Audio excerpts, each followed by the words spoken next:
السلام علیکم، میں ہوں مصطفیٰ احسان، آپ دیکھ رہے ہیں PNN ٹی وی۔ خبر شامل کرتے ہیں گجرانوالہ سے، جہاں صدر چیبز طارق محمود مغل کی وفد کے ہمراہ چیئرمین بورڈ آف ایجوکیشن سے ملاقات ہوئی ہے۔ اس ملاقات میں صدر چیبز طارق محمود مغل نے چیئرمین بورڈ ڈاکٹر قاضی طارق کو اسکولوں کے مسائل بارے آگاہ کیا، جس پر چیئرمین بورڈ نے ان کو ان کے مسائل کے فوری حل کے لیے یقین دہانی کروائی ہے۔ اس حوالے سے مزید جانتے ہیں اپنے نمائندے عابد مغل سے۔ آج بالکل مصطفیٰ، یہ جنرل ایسوسی آف پرائیویٹ اسکولز چیبز کے صدر ممتاز سلیمی اور سماجی شخصیت طارق محمود مغل کی قیادت میں صدر Pakistan chamber of education Haji Ashfaq Waraich, member supreme council Chaudhry Asim Rafiq, Sheikh Zubair Saeed, Hafiz Imran Yaqoob, Hafiz Saleem Khokhar, Tariq Irshad Chaudhry Rizwan, doctor Aziz ur-Rehman, Tariq Ehsan, Saeed ul-Hassan, Israr Gilani, Sabir Hussain Butt, Farooq Mirza, Muhammad Fayyaz, Ghulam Farid, Muhammad Bashir, Saqib Ranjha, صدر چیبز Mahmood Tufail Sarwia, general secretary Iftikhar Ahmed Sarwia, Islam Mughal, Awais Paral, chairman Sialkot chamber of education Javed Noor تامرہ،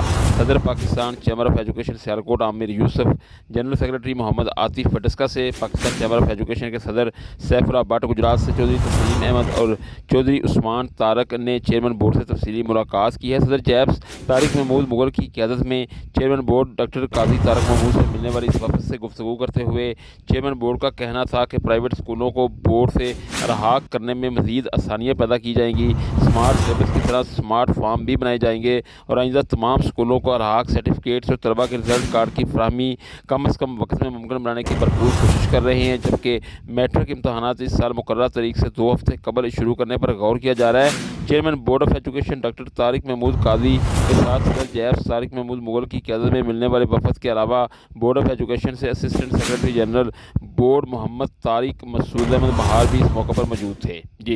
اب تک کے لیے اتنا ہی۔ مزید خبروں کی تفصیلات جاننے کے لیے ہماری ویب سائٹ وزٹ کریں pnntv.online اور رہیے ہر خبر سے باخبر۔